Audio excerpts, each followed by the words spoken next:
Mama ime, tata ime, kur ishin I vogël, vun kuror të Katundi, e mama u je në Argentina. Ishin keq shumë arbresh që vanë në Argentina, në Bunsar. En ancora janë në Argentina pakun, fojen arbresh. Kur ishton 10 vjet, mama vatën prap në Italjet. E tata ime vate in Brazil, in São Paulo. Tje janë shumë arbresh puru in São Paulo. U kleva këtje për Ka horajota? Arbresh ka horajota të qivita? Shifti, si. Ishin tje. E janë ancora.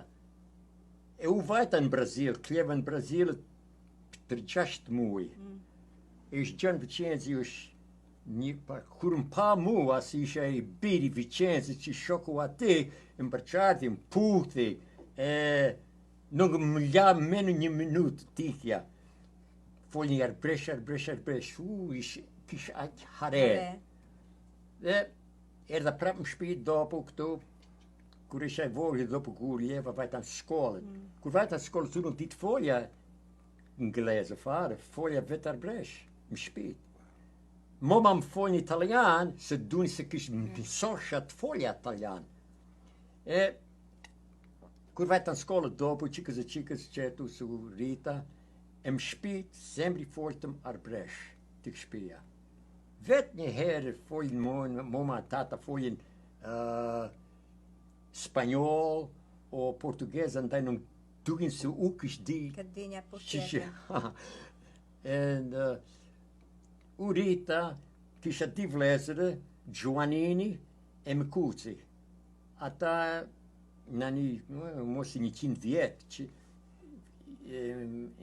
vlla ish 19, 8 kur në vdik, jetër ish 19 ditën.